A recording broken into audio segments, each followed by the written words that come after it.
Okay, so the question we've got to ask ourselves is what happens as the firm expands? So what we said is that we can increase output up to a point.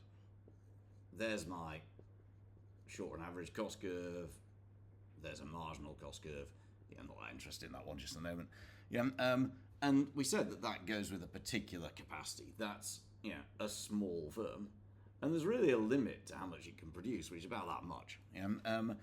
So what happened? And we said that as output expands, as we move from Q1 to Q2 to Q3 to Q4, then what happens?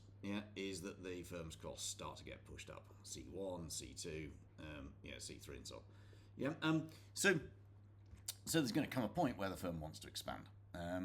So what happens? Imagine you're a school and you've got, I don't know, imagine that's kind of the limit is you can take 400 students or something. And what you do is you buy yourself a new building. What happens next? The immediate effect, of course, is that you still have 400 students, but suddenly you've got 2 buildings instead of 1. What's going to happen to the cost per unit if you have the same number of students, but suddenly you've got another building, that you've got to pay rental and so on and so forth? What's going to happen? The immediate effect is actually that your cost is going to go up, because you've got this, you've got much higher fixed costs. So we've moved from kind of A, B, C, D or something in the short run. We then suddenly move to E, which isn't on this short run average cost curve. It's a new short run average cost curve because we have a new capacity now. We've got more total factors of production.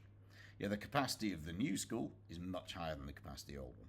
So obviously what this school is going to do is quite rapidly is going to acquire some more students. We're going to go 400, 500, 600, 700, kind of 800 students. Of course, what's then going to happen is we're now using these factors of production better. We can now have increasing returns to the variable factor and so on. We can spread our fixed costs. What's going to happen is that our short and average cost curve, our short and average costs are going to go down as we get bigger. So Q5, Q6. The interesting question is how low will be the lowest point of this one compared with that one? Will it be the same? Will it be higher? Or will it be lower? A lot depends on how advantageous expansion is. And one fairly possible or likely possibility is that actually making good use of a large scale actually comes with lower costs than making good use of a small scale. And we'll talk about why that might be in a minute. But you can see what's happened here, which is that the minimum point of that one is at C1, whereas the minimum point of this bigger firm is kind of C star or something. This is what we mean by an internal, because the firm has got bigger, doesn't matter how it got bigger, economy, which means a cost advantage, of scale.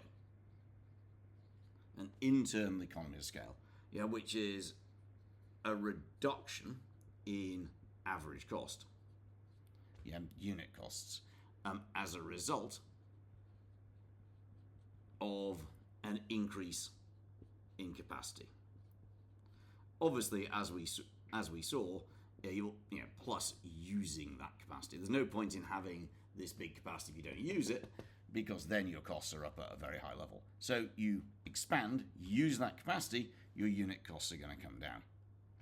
That's what's meant by an economy of scale. So why might we get those? Why might we get these? Why might we get these internal economies of scale? I think what we'll do is, I'll pause at that point, and start a new video. But the idea is, that the change in scale moves you from one short run average cost curve to the next. And if we changed in scale again, we'd move to yet another short run average cost curve. We might move to SRAC 3, that has yet more buildings and more machines and more capacity than before. So as we move from one to the next, each one of these different coloured curves reflects a different scale. And our question is, do things get better? Costs get lower when we get bigger, in which case we have internal economies of scale, Or actually, what could happen, is that, we'll talk about this again in a minute, is that actually your costs start to, this is going to get messy, but your costs start to get worse. That you start being unable to control this big business, and what starts to happen is that your short and average cost curve, short and average cost curve B, short and average cost curve C, actually goes upwards. So that's the difference between internal economies of scale, where your unit costs go down, and internal diseconomies of scale, where your unit costs go up. And I'll do more detail on that in a minute.